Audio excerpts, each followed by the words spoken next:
இரவு உணவிற்கு பிறகு தாயுடன் அமர்ந்து பேசினான் கதிரேசன். நீங்க என்னம்மா சொல்றீங்க? மகன் எதை பற்றி கேட்கிறான் என்பது புரிந்தாலும் எதுக்கு என்று கேட்டிருந்தார் இந்துமதி. ஷாம் கூட பிஸ்னஸ் பண்றதுக்கு. எனக்கு என்ன கதிர் தெரியும்? நீ பார்த்து என்ன முடிவு எடுத்தாலும் சரிதான். உங்க மனசுக்கு என்ன தோணுதுன்னு சொல்லுங்க.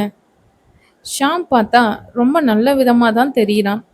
பணக்கார வீட்டு பிள்ளைங்கிறதால், அதுவும் அவங்க அப்பா பெரிய தொழிலதிபர்னு வேற சொல்றார். அப்போ அவனுக்கும் தொழில பத்தி, அதாவது எப்படி செய்யணும், என்ன ஏதுன்னு ஓரளவு தெரிஞ்சிருக்கும். ம். சொல்லுங்கம்மா.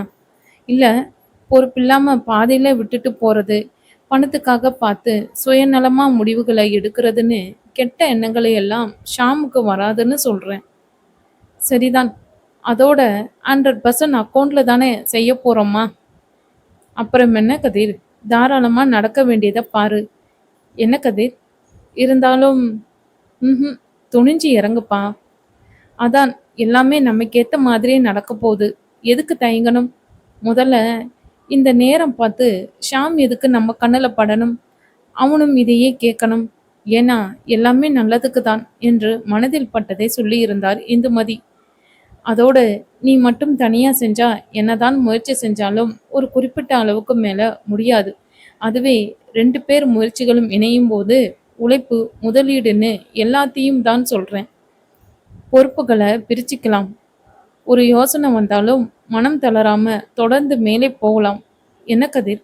சரிதாம்மா. அது மட்டும் இல்ல கதிர். பணம், காசு, உழைப்பு இப்படி எல்லாத்தையும் விட காலம் பொன்னானது. இப்ப நீ இருக்கிற கட்டமும் தயங்கவோ யோசிக்கவோ வேண்டாம். துணிஞ்சு இறங்குங்க. நம்ம எண்ணங்கள் நம்ம வெற்றியை தோல்வியை கணிக்குது. நாம நல்லதே நினைப்போம். நல்ல விதையிலிருந்து நல்ல ஆரோக்கியமான செடிதான் முளைக்கும். நல்லதுதான் நடக்கும். தாயின் வார்த்தைகள் கதிரேசனுக்கு ஒருவித உத்வேகத்தை கொடுத்திருந்தன. என்னதான் 99% உழைப்பு இருந்தாலும் வெற்றி என்னும் கனியை பறிக்க அது மட்டும் போதாதே. 1% ஊக்குவிப்பும் தன்னம்பிக்கையும் சேரும்போது தான் அது ஒரு 100% முழுமையடைகின்றது. கதிரேசனின் விஷயத்திலும் அதுதான் நடந்தது. உண்மையான நண்பன், நல்ல அறிவுரைகள் என தொழில் செக்கைப்போடு போட்டுக்கொண்டு எதிர்பார்த்ததை விடவும் பல மடங்கு லாபத்தை ஈட்டிக் கொடுத்தன. இவை அனைத்திற்கும் மேலாக ஒப்புக்கொள்ள வேண்டிய ஒரு விஷயம் கதிரேசனின் திறமை. தொடர்ந்து தாத்தாவிடமும் அழைத்து பேசியிருந்தான். பேரனின் வார்த்தைகளுக்கு தாத்தா எப்பொழுதும் அப்ஜெக்ஷனை சொன்னதில்லை. இப்பொழுதும். ஆனால் அது கதிரேசனின் மேலிருக்கும் நம்பிக்கையால் மட்டுமே. உனக்கு தெரியாததா பார்த்து செய் என்று முடித்து விட்டிருந்தார் சண்முகம். பாட்டியிடமும் சொல்ல சொன்னவன் மறுநாள் அழைப்பதாக பேச்சை முடித்தான். என்ன கதிர்? தாத்தா என்ன சொல்றார் என்ற தாயிடம் விஷயத்தை சொன்னான். நினைச்சேன். தாத்தா சொல்றத தான் நானும் சொல்றேன் கதிர். ஒரு முறைக்கு 2 முறை யோசிச்சு பண்ணு என்று இருந்தார். தொடர்ந்து வந்த சில மாதங்களில் நண்பர்கள் இருவரும் சேர்ந்து மிகப்பெரிய டிபார்ட்மெண்ட் ஸ்டோர் ஒன்றை நிறுவியிருந்தனர். அவர்களிலிருந்து சுற்று வட்டாரத்துக்கே அவர்களுடைய ஸ்டோர் தான் மிகப்பெரியதாக இருந்தது. சும்மா பெயருக்கு இல்லாமல் அங்கு கிடைக்காததே இல்லை என்னும் அளவிற்கு சில்லறை முதல் மொத்த வியாபாரம் வரை வெகு விமர்சையாக நடக்க அனைத்து வழிகளிலும் தங்களை ஆயத்தப்படுத்திக் கொள்ள தொடங்கியிருந்தனர். அந்த பகுதியில் விலைக்கு வந்த அந்த மிகப்பெரிய கட்டிடத்தை நண்பர்கள் இருவரும் சமபங்கு முதல் போட்டு வாங்கியிருந்தனர். ஷாமிற்கு அது சிறிய விஷயம். அதாவது 10ஓடு இல்லை இல்லை 100ஓடு 101 தான். ஆனால் கதிரேசனுக்கு அப்படி இல்லை. மலையை புரட்டி போடுவது போல் இருந்தது. முன் தொகைக்கே 10ம் பத்தாமல் தான் இருந்தது. அதற்கே கையிருப்பு, தாத்தா கொடுத்தது, அம்மாவின் நகைகள் என அனைத்தையும் எடுத்து கொடுத்திருந்தான். அடுத்ததாக பத்திரப்பதிவிற்கு முழு தோப்பையும் வங்கியில் அடமானம் வைக்க வேண்டியதாயிற்று. அந்தோ பரிதாபம். அதிலிருந்து வந்த பணமும் பாதி தேவைக்கு கூட போதவில்லை. மீதிக்கு கையை கடித்தது. வேறு சில வழிகளில் புரட்டலாம் என்றாலும் அது அவ்வளவு எளிதாக ஒன்றாக இருக்கவில்லை. எதிர்பார்க்கும் பணம் முழுவதும் கிடைக்க ஓரிரு மாதங்களுக்கு கூட ஆகலாம் போல் இருந்தது. அதுவும் எதிர்பார்த்தபடி கிடைத்தார். ஆனால் நடப்போ வேறு மாதிரி இருந்தது. இன்னும் ஒரு வாரத்துக்குள் பணத்தை தயார் செய்தாக வேண்டியிருந்தது. கதிரேசனின் நிலை இதுவென்றால் நண்பனான ஷியாமுக்கு அவனுடைய நிலைமை புரிந்தது. தன்னிடம் வெளிப்படுத்தக் கூடாதா என்னும் ஆதங்கம் இருந்தாலும் அதை கதிரேசனிடம் அவ்வளவு எளிதாக அவனால் கேட்க முடிந்திருக்கவில்லை. எதுவோ தடுத்திருந்தது. வேறென்ன, நண்பனின் தன்மானம்தான். ஆனாலும் ஒரு எல்லைக்கு மேல் பொறுத்திருக்க முடியவில்லை. உண்மையான நட்பல்லவா? அறையில் வேலையாக இருந்த கதிரேசன் கதவை தட்டிவிட்டு உள்ளே வந்த நண்பனை வரவேற்றான். வா ஷாம். என்ன பண்ணிட்டு இருக்க கதிர்? மெயில் செக் பண்ணிக்கிட்டு இருந்தேன். உட்காரு. எங்க? கீழே யாரையும் காணல. தம்பியும் தங்கையும் காலேஜ் கிளம்பிட்டாங்க. அம்மா இப்பதான் பக்கத்துல கோயிலுக்கு போயிட்டு வரேன்னு கிளம்புனாங்க. அப்புறம் வா, டிஃபன் சாப்பிடலாம். ஆச்சு கதிர். நீ? நானும் ஆச்சு என்றவன் பில்டிங்கு கிட்ட போயிட்டு வரியா என்று இருந்தான். ஆமா கதிர், மும்முரமா வேலை நடந்துக்கிட்டு இருக்கு. எப்படியும் இன்னும் ஒரு வாரம் பண்ணிடுவாங்க போலதான் இருக்கு. சரிதான், நீட்டா வரட்டும். நம்ம ஏன் இன்னொரு குரூப்பையும் விட்டு சீக்கிரமா வேலைகளை முடிக்கக்கூடாது? தாராளமா செய்யலாம். நாம கொஞ்சம் ஃப்ரீயா பேசலாமா? பின்ன இப்ப மட்டும் காசு கொடுத்தா பேசிக்கிட்டு இருக்கோம் என்ற நண்பனின் விளையாட்டு பேச்சை கண்டு கொள்ளாமல், அக்ரிமெண்ட் முடிய இன்னும் 4 நாள் தான் இருக்கு கதிர். அதுக்கப்புறம் ரிஜிஸ்டர் பண்ணி ஆகணும். சரிதான், பணத்துக்கு ஏற்பாடு பண்ணிட்டேன். இன்னும் 2 நாள்ல வந்துடும். ஏன் கதிர், என்கிட்ட கேட்க மாட்டியா? ஆதங்கத்துடன் கேட்டிருந்தான் ஷாம். கூடாதுன்னு என்ன? பின்ன என்னடா? சொல்லு, எவ்வளவு வேணும் என்று கேட்ட ஷாமிற்கு எவ்வளவு தேவை என்பது தெரியாமல் இல்லை. அது சில கோடிகளுக்கு மேல். ஆனாலும் நண்பன் ஏதாவது ஏற்பாடு செய்திருந்தால் தேவைக்கு மட்டும் கொடுக்கலாம் என்றுதான். உன்னை கஷ்டப்படுத்தக்கூடாது தான் இத்தனை நாளும் காத்திருந்த கதிர். ஆனா இதுக்கு மேல நாமளே நினைச்சாலும் வெயிட் பண்ண முடியாது. அவசியம் வராது ஷாம். இன்னும் 2 நாள்ல. நீ ஒன்றும் புரிஞ்சுக்கணும் கதிர். நமக்குள்ள இந்த சின்ன புரிதல் கூட இல்லைன்னா எப்படி பிஸ்னஸ்ல நல்லபடியா கொண்டு போக முடியும்? தொழிலுன்னு வந்துட்டாலே கொடுக்கறதும் வாங்குறதும் சகஜம் தானே. பணத்தை நீ எப்படியும் அரேஞ்ச் பண்ணிடுவேங்கிறதுல எனக்கு துளி கூட சந்தேகம் இல்லை.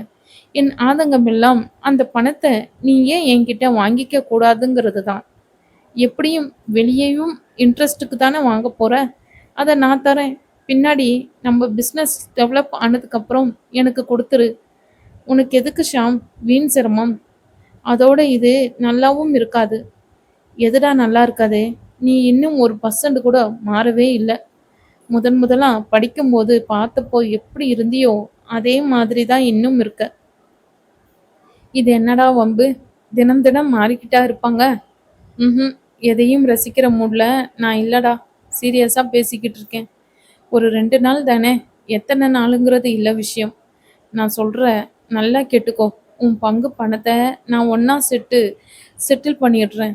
இனி எங்கேயும் பணத்துக்காக நீ வெளியே அலையாத. அந்த ஸ்ட்ரெயின் 2 பேரும் பிஸ்னஸ்ல போடலாம். செய்ய எத்தனையோ வேலைகள் இருக்கு. இரு, நான் பேசிடுறேன். இது மட்டும் இல்லை, இன்னும் ஃப்யூச்சர்ல கூட பணம் 100% எல்லாத்தையும் அக்கௌண்ட்ல தானே பண்றோம். நீ நினைச்சு பயப்படுற மாதிரி எதுவும் நடக்காது. அதனால அதெல்லாம் இல்லை ஷாம். போதும் கதிர், இந்த ஒரு விஷயத்துல மட்டும் நான் சொல்றத கேளு. என் இஷ்டத்துக்கு விட்டுடு. உனக்கு ஒன்று தெரியுமா கதிர்? நீ என்கிட்ட தயங்கிற விடவும் கூட அப்பா கிட்ட பணம் வாங்க தான் தயங்குவ. அதுலேயும் பிஸ்னஸ்க்கானா சொல்லவே வேண்டாம். ஆனாலும் பணத்தை நான் வெளியே ஏற்பாடு பண்றது கையில வெண்ணிய வச்சுக்கிட்டு நெய்க்கு அலையிற மாதிரி. ஏன்? அத அப்பாவே விரும்ப மாட்டார். அவருக்குன்னு ஒரு ஸ்டேட்டஸ் இருக்கு இல்லையா? இவ்வளவு ஏன், அப்பா கிட்ட நான் எடுக்கிற பணத்துக்கு வட்டி கொடுக்க தான் போறேன்.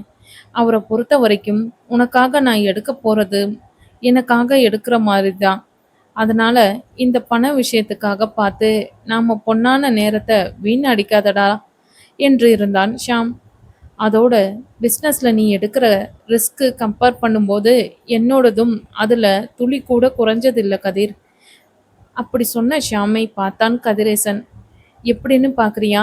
அப்பா அவரோட பிஸ்னஸை நான் பார்க்க தயாரா இல்லைங்கிறத ஆதங்கத்தில் எப்பவும் ஏதாவது சொல்லிக்கிட்டே இருப்பார்.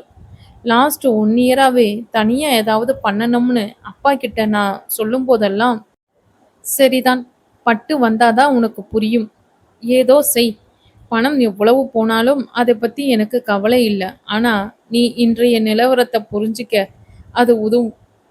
என்ன, அதையெல்லாம் 3 இயர்ஸ்க்குள்ள முடிச்சிட்டு வந்து என் கூட தொழிலை பார்க்க தொடங்கிடணும் கிண்டலா சொல்லிக்கிட்டு இருக்கார். என்னோட திறமையில அவருக்கு நம்பிக்கை இல்லை கதிர்.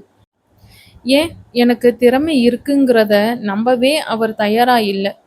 எப்ப பார்த்தாலும் இது மாதிரியே பேசி பேசி இருந்த தன்னம்பிக்கையும் குறைச்சி அப்பா சொல்றதும் சரிதானுன்னு கூட சில சமயங்கள்ல நினைக்க வச்சுடுறார். ஆனா அது மட்டும் அப்பாவுக்கும் தெரிஞ்சா அப்புறம் ஒரு பொருட்டா கூட மதிக்க மாட்டாருன்னு பயமா இருக்கு. சரியா அந்த சமயத்துல தான் திரும்பவும் உன்னை பார்த்தேன். வாழ்க்கையே ஜெயிச்சிட்ட மாதிரி ஒரு சந்தோஷம். என்ன சொல்லிக்கிட்டு இருந்தேன்? இந்த பிஸ்னஸ் என் தன்மானத்துக்கு ஒரு சவால் கதிர். 2 பேரும் கைகோத்து உழைக்கலாம். சூழ்நிலைகள் வெவ்வேறு மாதிரி இருந்தாலும் 2 பேருக்குமே தேவையானது ஒண்ணுதான், வெற்றி. அதுவும் சின்ன அளவுல இல்ல, ரொம்ப பெரிய அளவுல. அதுக்கு நாம எடுத்து வைக்கிற அடிகளும் பெருசா இருக்கணும். போதும்னு இருந்துடக்கூடாது. என்னை விடவும் நீ அந்த வெற்றி ஒரு முறை கிடைச்சிட்டா அதுவே விடமாட்டேங்கிறதுல துளி கூட சந்தேகம் இல்லை. தொடர்ந்து அதே சமயம் ஒரு கேம் மாதிரி இன்ட்ரெஸ்டிங்கா பிஸ்னஸ்ல புகுந்து விளையாடணும். அடுத்தடுத்து வெற்றிகளை குவிச்சுக்கிட்டே இருக்கணும். நானும் சரி, நீயும் சரி, சின்ன சின்ன விஷயங்களுக்கு எல்லாம் பார்த்து நம்ம நேரத்தை எனர்ஜியையும் வேஸ்ட் ஆக்கிக்க கூடாது. ஆனாலும் என்று ஏதோ சொல்ல வந்த கதிரை பார்க்க பிடிக்காமல் திரும்பி கொண்டான் ஷியாம். வேறென்ன, எதையும் மறைக்காமல் அனைத்தையும் சொல்லியும் கூட நண்பன் மறுக்கப் போகிறானோ என்பதுதான். அது கதிரேசனுக்கு புரிந்தது. அடுத்த வினாடியில் சரிதான் ஷாம் என்று இருந்தான். ஆனால் அப்பொழுது ஷாம் இயல்புக்கு வந்திருக்கவில்லை. இப்போ மட்டுமில்ல ஷாம், நீ சொன்ன மாதிரி ஃப்யூச்சர்ல கூட பண தேவைகளே நீயே பார்த்துக்கோ என்று இருந்தான். என்ன ஷாம், இப்போ சந்தோஷமா? நல்ல வேளை ஒப்புக்கிட்ட, இல்லனா போடான்னு சொல்லிடலாம்னு பார்த்தேன் என்ற நண்பனின் குரலில் தெரிந்த ஆதங்கம் கதிரேசனை வேதனைக்குள்ளாக்கியிருந்தது. என்ன கதிர், என் உதவி வாங்குறது அவ்வளவு கஷ்டமா இருக்கா? ம். ஐயாவை பொறுத்த வரைக்கும் டிசைட் பண்ற வரைக்கும் தான். பண்ணிட்டா எதை பத்தியும் யோசிக்க மாட்டேனாக்கும் என்ற நண்பனின் விளையாட்டு பேச்சில் அதுல எனக்கு சந்தேகமே இல்லை என்று இருந்தான் ஷாம். ஆனா என்ன ஷாம், சொல்லு. என் மேலேயும் உனக்கு எல்லா விதத்திலும் நம்பிக்கை இருக்குதானே கதிர்? கொஞ்சம் முன்னாடி சொன்ன பதில் தான் இதுக்கும். அப்படிதான். இன்னொரு தடவை சொல்றது. உன்னை நினைச்சா எனக்கு பெருமையா இருக்கு ஷாம். உன் வயசுல 100ல் 1 பங்கு இருக்கிற பசங்களையே இந்த காலத்துல கையில பிடிக்க முடியாத மாட்டேங்குது. ஆனா நீ, போதும்டா, இதுவே கொஞ்சம் ஓவர். ஆனாலும் என்னை பொறுத்த வரைக்கும் இதுக்கு விலை உன்கிட்ட இருந்து கிடைக்கிற சர்டிஃபிகேட் ஆச்சே, மதிப்பே இல்லை கதிர். புல் அரிக்கிறது என்று கதிரேசன் தனது கைகள் இரண்டையும் தேய்த்து விட்டு கொள்ள, என்ன, உன்னை மாதிரி இருக்கிறவங்களோட விட்டுட்டு சீப்பான பசங்களோட கம்பேர் பண்ணிட்டேங்கிற சின்ன வருத்தம் தான் என்று இருந்தான் ஷியாம். விளையாட்டாக தான். என்ன கதிர், அப்படியா? இல்லைன்னு தெரிஞ்சும் கேட்குறவங்களுக்கு என்ன பதில் சொல்றது? அதானே. கதிர்னா சும்மாவா என்ற ஷாம் பில்டிங்கு கிட்ட போயிட்டு வரலாமா என்று கேட்டிருந்தான். இதோ 2 நிமிஷத்துல கிளம்பிடுறேன், போலாம் என்று சென்ற கதிரவன் சொன்னது போல கிளம்பலாமா என்று வந்திருந்தான். தொடர்ந்து இருவரும் கீழே இறங்கி வந்தபோது கோவிலுக்கு சென்று இருந்த இந்துமதி வீடு திரும்பி இருந்தார். வா ஷாம், இப்பதான் வரியா? 1/2 மணி நேரம். கடவுள் பக்தி அதிகமோ? அதெல்லாம் அளவான பக்தி தான். பக்கத்து வீட்டு ஆண்டிக்கு கொஞ்சம் அதிகம். அவங்களுக்கு தான் கம்பெனி என்றவர் டிஃபன் சாப்பிடலாம் வா ஷாம் என்று அழைத்திருந்தார். ஆச்சு ஆண்டி. அப்போ உட்காருங்க, குடிக்கிறதுக்கு ஏதாவது கொடுக்குறேன். நேரம் ஆச்சு ஆண்டி. லெமன் ஜூஸ் தான் ஷாம், 2 நிமிஷத்துல ரெடி ஆயிடும். வெயிலுக்கு இதமா இருக்கும் என்ற இந்துமதி சொன்னது போல கொண்டு வந்து கொடுத்திருந்தார்.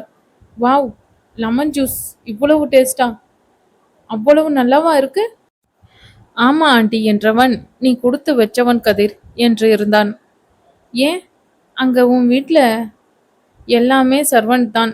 அம்மாவுக்கு கிச்சன் எந்த பக்கம்னு கூட தெரியுமோ என்னவோ என்றவன், இன்னொரு கப் கிடைக்குமா ஆண்டி என்று கேட்டு வாங்கி குடித்தான். அப்ப தினமும் இங்கேயே சாப்பிட வந்துடு ஷாம். சொல்லாதுங்க ஆண்டி, அப்புறம் வருத்தப்படுவீங்க. ம்ஹும், சந்தோஷம்தான் படுவோம் என்ற அன்னையை தொடர்ந்து, சரிம்மா வரோம் என்று விடைபெற்று கொண்டு நண்பனுடன் வெளியே வந்திருந்தான் கதிரேசன். 2 பேரும் மதியம் லஞ்சுக்கு வந்துடுங்க என்றவரின் வார்த்தைகளில் பார்க்கிறோம் என்று விட்டிருந்தான். இப்படிப்பட்ட டிபார்ட்மெண்ட் ஸ்டோர் அங்கு எங்குமே இல்லை என்னும் அளவிற்கு அவர்களுடையது இருந்தது. ஏன், கிட்டத்தட்ட நிரந்தரமான ஒரு ஷாப்பிங் மால் போல. ஸ்டோரை சுற்றிலும் பா வடிவில் அனைத்து விதமான உயர்தர உணவு பிராண்ட் கடைகளும், மீதி பாதி இடத்தில் குழந்தைகள் விளையாட்டு அரங்கம், செயற்கை நீரூற்றுடன் கூடிய பெரிய பூங்கா, அடுக்கு கார் பார்க்கிங் வசதி என ஏற்கனவே திட்டமிட்டு வளர்க்கப்பட்டிருந்த மிக பெரிய மரங்களினூடே அனைத்து கச்சிதமாக அடங்கி போயின. இயற்கையான சூழல், அதே சமயம் புதுமை என பார்க்கவே அந்த ஸ்டோர் அனைவரின் கண்களோடு மனதையும் கவர்ந்திருந்தது. ஒரு நல்ல நாளில் அது திறப்பு விழாவும் கண்டது. ஒரு முறை வந்து சென்றவர்கள் மீண்டும் மீண்டும் வந்தனர். பிறகு நிரந்தர வாடிக்கையாளர்களாகி விட்டிருந்தனர். ஏன், கேள்விப்பட்டவர்களும். நகரத்தின் பிரதான இடத்தில் எந்தவிதமான விதிமீறல்களும் இல்லாத அந்த ஸ்டோர் கிட்டத்தட்ட ஷாப்பிங் மால் மிக குறுகிய நாட்களிலே மிக பெரிய புகழை பெற்றுவிட்டிருந்தது. நண்பர்களின் கனவும் ஒன்றும் சாதாரணமானதல்லவே. அவர்களுடைய அயராத உழைப்பிற்கு பலன் கிடைத்திருந்தது. ஏன், விற்பனையும் அவர்கள் எதிர்பார்த்ததை விடவும் பல மடங்கு அதிகமாக நடந்தது. அதைப்போல நடந்தால் கூட இன்னும் 6 மாதங்களுக்குள் அந்த ஸ்டோருக்கான வாங்கிய கடனை அடைத்துவிட முடியும் என்று தெளிவாக தெரிந்திருந்தது. அதாவது குறைந்தபட்சம் அப்படி நடந்தால் கூட. ஆனால் நிலவரமோ வேறு மாதிரி இருந்தது. நாளுக்கு நாள் விற்பனை அதிகமாகிக் கொண்டே போனது. அதன் பயனாக 3 மாதங்களிலே முழு கடனையும் அடைத்து விட்டு இருந்தனர். அதே சமயம் அவர்களுடைய தேடுதல் வேட்கைக்கு அது ஒன்று மட்டும் திருப்தியை கொடுத்து விடவில்லை. இன்னும் புது புது திட்டங்களை தீட்டினர். அனைத்து துறைகளிலும் கால் பதிக்க கனவு கண்டனர். அதன் முதல் கட்டமாக நடப்பு ஸ்டோர் திட்டத்தைப் போல இன்னும் 3 இடங்களில் அதன் கிளைகளை புதிதாக தொடங்க முடிவு செய்து முதல் கட்ட வேலைகளை தொடங்கியிருந்தனர். அவர்களுக்கு என ஒரு பிரத்யேக பிராண்டை ஏற்படுத்தி கொள்ள முடிவு செய்யவும் அதற்காகவும் உழைத்தனர். அதே சமயத்தில் முதலீடு இல்லாத மற்றும் குறைந்த முதலீடுகளுடன் கூடிய பல வகையான ப்ராஜெக்ட்களிலும் கால் பதித்து பல மடங்கு லாபத்தை ஈட்டி வெற்றி கனி பறித்தனர். கிட்டத்தட்ட 2 வருடங்களில் இத்தனை பெரிய மாற்றங்களும் சாத்தியமாயிருந்தன. அதே சமயம் நண்பர்களின் கனவுகளும் ஒன்றும் அத்தோடு நின்றுவிடவில்லை. அது தொடர்ந்து கொண்டேதான் போயிற்று. அதனால் கிடைத்த பலன்களும் அளவிட முடியாததாக இருந்தன.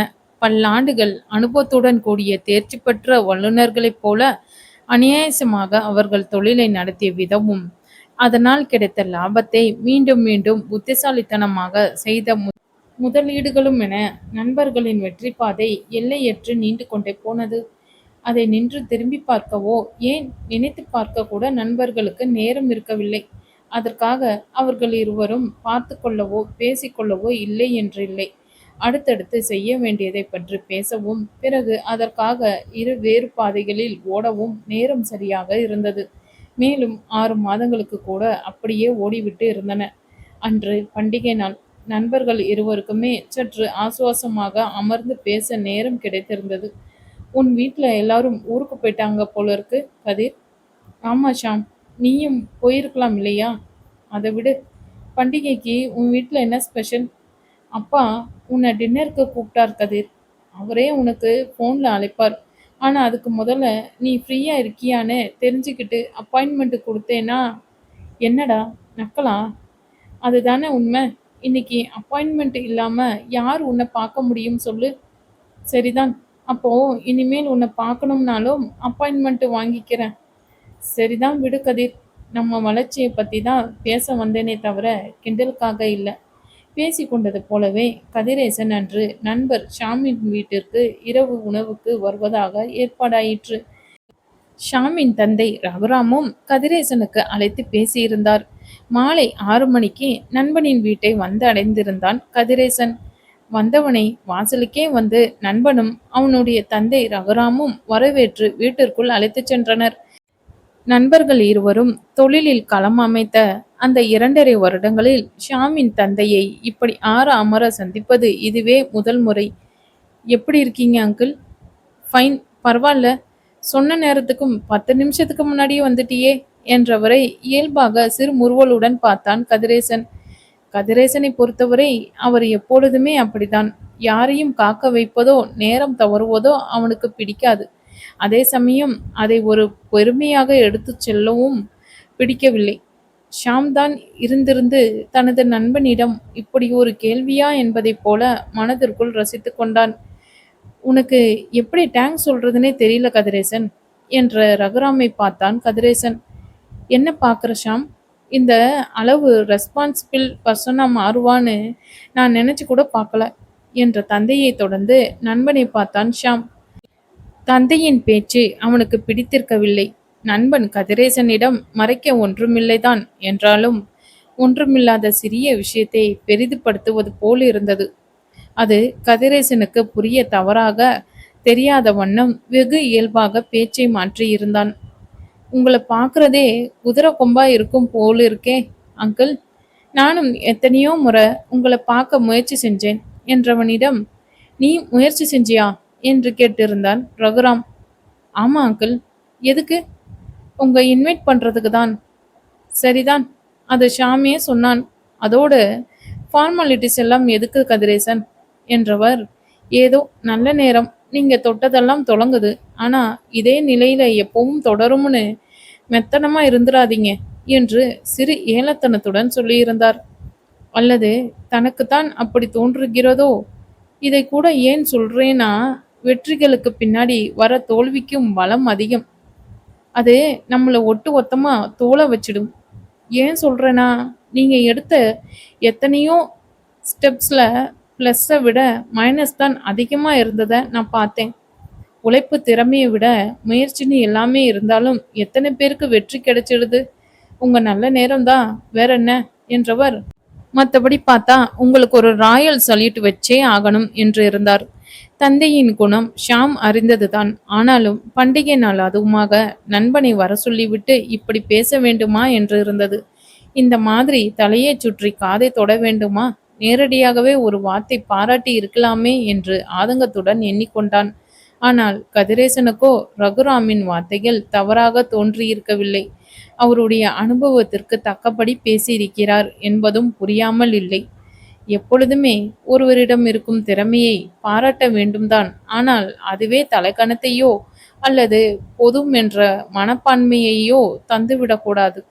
ரகுராம் பேசியதும் அந்த மாதிரிதான் என்பதை அவனால் புரிந்து கொள்ள முடிந்தது. ஆனால் அதை ஷாமோ தங்களுடைய வெற்றி தந்தைக்கு பிடிக்கவில்லை என்பதைப் போல எடுத்துக்கொண்டான். ஏன் சொல்லவும் இல்லை ஷாம். இதுவே அங்கிளோட இடத்துல நாம இருந்திருந்தா இந்த அளவு கூட பாராட்டி இருக்க மாட்டோம். என்ன கதிர், இருந்திருந்து அவருக்கு சப்போர்ட் பண்ற? வேண்டாம், விட்டுடு. ஏன் ஷாம் இப்படி? உனக்கு சில விஷயங்கள் புரியாது, விட்டுடு. முதல்ல மனசு போட்டு குழப்பிக்காத ஷாம் என்ற நண்பனை அவனால் இயல்பாக பார்க்க முடியவில்லை. சிறிது நேரத்துக்கு முன்னரே அவனுடைய தந்தை எழுந்து சென்றிருக்க எதை எப்படி தொடங்கி என்ன சொல்வது என்று தெரியாமல் பார்த்தான். ஆனாலும் மனம் விட்டு பேசியாக வேண்டிய அவசியம் இருந்தது. கடவுள் ஒரு கரார் ஆசாமி கதிர். அவர் எல்லோருக்கும் எல்லாத்தையும் கொடுத்துறது இல்லை. நான் சும்மா பார்வைக்கு தான் பணக்கார வீட்டு பிள்ளை. ஆனா உண்மையில பார்த்தா என்னை விட யாருமே இருக்க முடியாது என்று மனம் விட்டு பேச தயாரானான் ஷியாம். நண்பனின் வார்த்தைகள் கதிரேசனை ஏன் எதனால் இப்படி சொல்கிறான் என்பதை போல பார்க்க வைத்திருக்க, என்ன புரியல இல்ல என்று கேட்டிருந்தான் ஷியாம். நான் கேட்கறதுக்கு மட்டும் பதில் சொல்லு கதிர். இந்த 2.5 வருஷத்துல என்னை பத்தி, அதாவது என் திறமையை பத்தி உனக்கு கொஞ்சமாவது தெரிஞ்சிருக்குமே. சொல்லு, நான் எப்படி? பரவாயில்லையா இல்ல ரொம்ப பிரமாதம்? ஏன் உன்கிட்ட இருந்து நான் கத்துக்கிட்ட விஷயங்கள் ஏராளம். திறமையை பத்தி கேட்டேன் கதிர். அதான் சொல்றேன். ஆனா அப்பா என்ன ஒரு ஆவரேஜ் பர்சனா கூட ஏத்துக்க மாட்டார். என்ன மதிச்சு எந்த முக்கியமான பொறுப்புகளையும் குடுக்க மாட்டார். ஏன் என்ன ஒரு பொருட்டா மதிச்சு எதையும் சொல்லக்கூட மாட்டார். நான் கொஞ்சம் மனம் விட்டு பேசலாமா ஷாம்? இது ஒரு நல்ல குடும்பத்து கதை தான். கல்வி முடிச்சுட்டு குடும்பத்த எப்படி பார்த்துக்கிறாங்க, எப்படி முன்னேறுறாங்கன்னு பார்க்குற கதை தான். எப்பவுமே ரொமான்ஸா போடணும்னு எதிர்பார்க்காதீங்க ஃப்ரெண்ட்ஸ். இதுவும் உங்களுக்கு யூஸ்ஃபுல்லா இருக்கும். நன்றி.